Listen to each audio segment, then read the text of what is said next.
Mr. Chairperson, sir, with your permission, let me refer to a judgment of the Supreme Court with regard to the NDPS Act itself.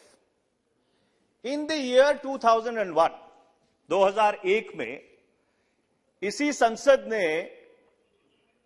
जो NDPS का कानून था उसमें संशोधन किया और संशोधन करके उन्होंने फर्क किया कि जो स्मॉल क्वांटिटी है उसको 60 ग्राम से नीचे की मात्रा में रखा और जो कमर्शियल क्वांटिटी है उसको 250 ग्राम से ज्यादा किया। अब एक व्यक्ति थे, उनका नाम था जवाहर सिंह। अब जवाहर सिंह के पास 65 ग्राम स्मैक पकड़ी गई और कानून के हिसाब से उसको सजा दे दी गई। तो उसके वकील ने उच्चतम न्यायालय में जाके गुहार लगाई कि साहब ये बेनिफिशियल लेजिस्लेशन है, ये संशोधित किया गया है और इसका मेरे मुवक्किल को लाभ मिलना चाहिए। My client should avail of the benefits of this legislation.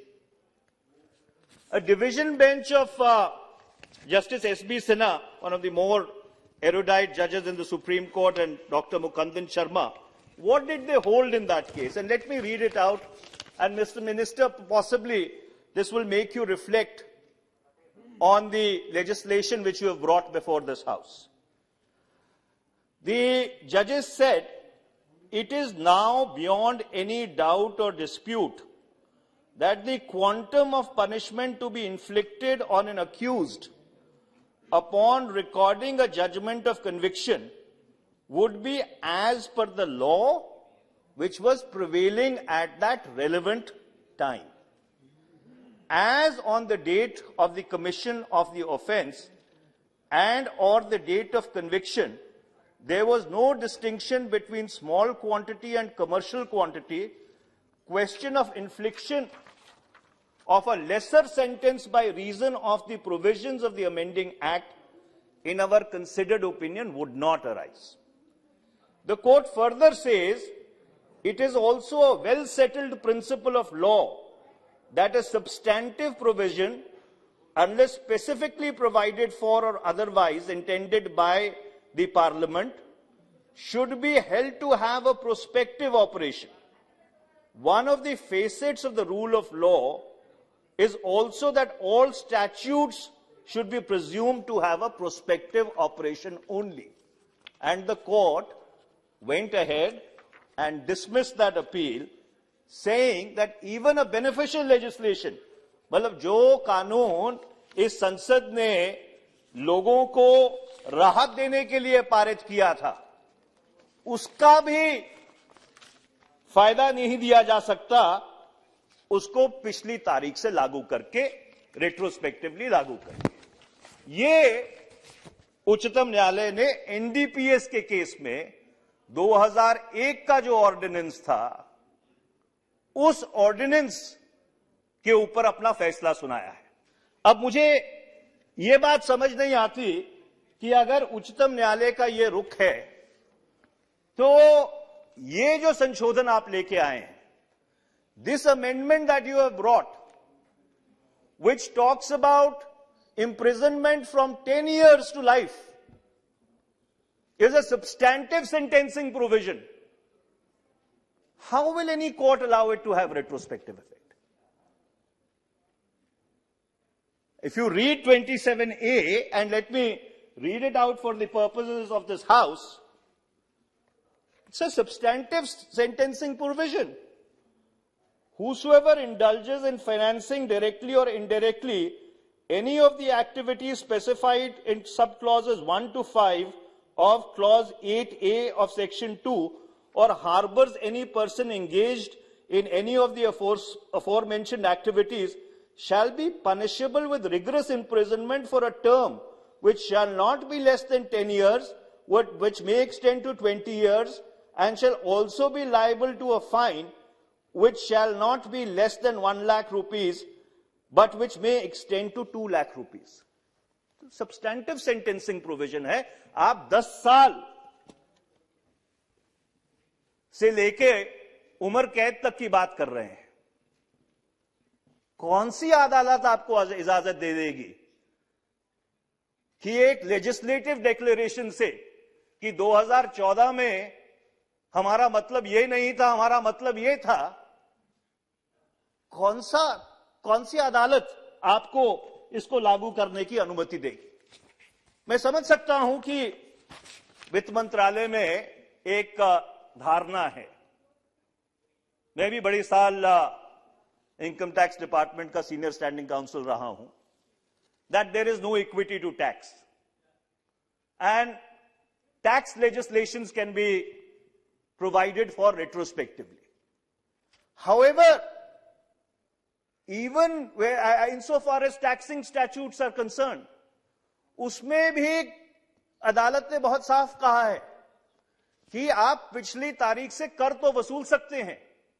You can collect taxes, with retrospective effect, but penal provisions, compensatory provisions, they cannot be applied retrospectively. और मैं आपको पढ़ के सुनाना चाहता हूं माननीय मंत्री जी कि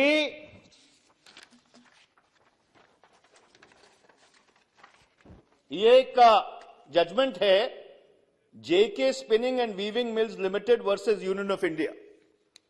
1987 का फैसला है. It says that the judgment has made it well settled that there cannot be any retrospectivity in respect of penalty and confiscation. What does the exact judgment kya कहती है? It will be against all principles of jurisprudence to impose penalty on a person or to confiscate his goods for an act or omission which was lawful at a time when such act was performed or omission made but subsequently made unlawful by virtue of a provision of the law. And there are several judgments to the same effect.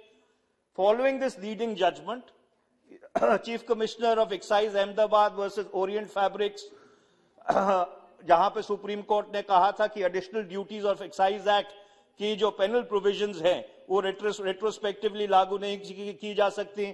Chief commissioner of Mumbai versus Lal mining engineering works 2007 का फैसला है. और काफी फैसले हैं जिसमें even taxation statute में ये बात बिल्कुल साफ की गई है कि उसमें भी जो पेनल प्रोविजंस हैं, कॉम्पेंसेटरी प्रोविजंस हैं, उनको आप रेट्रोस्पेक्टिवली लागू नहीं कर सकते. तो मैं बहुत ही अदब और सत्कार के साथ अध्यक्ष जी आपके माध्यम से मंत्री जी को अनुरोध करना चाहता हूं कि मुझे नहीं लगता कि आपका कानून किसी अदालत में टिकेगा. ये बेहतर रहेगा कि आप इस कानून को संशोधित कीजिए और इसमें यह कहिए कि जो आप अमेंडमेंट लेके आए हैं वो उस तारीख से लागू होगी. It will come into force from the date on which this law gets notified. Since Mr. Chairperson has rung the bell, I just have one or two more submissions to make. On a slightly broader point, Mr. Chairperson, sir, हम अफगानिस्तान में जब से तालिबान का राज बना है, अफगानिस्तान की अर्थव्यवस्था बिल्कुल चरमरा गई है. वहां पे जो नशीले पदार्थों की उपज है और उसकी जो तस्करी है वो बहुत तेजी से बढ़ी है और उसका एक बहुत दूरगामी परिणाम भारत पर पड़ने वाला है. ये जो मुंद्रा पोर्ट में इतना बड़ा नशीले पदार्थों का जखीरा पकड़ा गया, ये उसकी जीती जागती मिसाल है कि अफगानिस्तान में जो घटनाक्रम चल रहा है उसका सीधा सीधा असर हमारे ऊपर पड़ रहा है. उसके अलावा जो इस मुल्क में सिंथेटिक ड्रग्स की समस्या है which is what is really afflicting our youth. Synthetic drugs being manufactured in legitimate pharmaceutical factories. That is something which the government has been completely unable to come to grips with. मैं आपसे यह आग्रह करना चाहता हूं कि कानून संशोधित करने की जगह आप जो अपनी इन्फोर्समेंट है उसको चुस्त दुरुस्त करिए और इन्फोर्समेंट को चुस्त दुरुस्त करके ये जो नशीले पदार्थ भारत में आ रहे हैं, अफगानिस्तान से, पाकिस्तान से ड्रोन्स के माध्यम से भेजे जा रहे हैं, इसको रोकने की कोशिश कीजिए। बहुत बहुत धन्यवाद।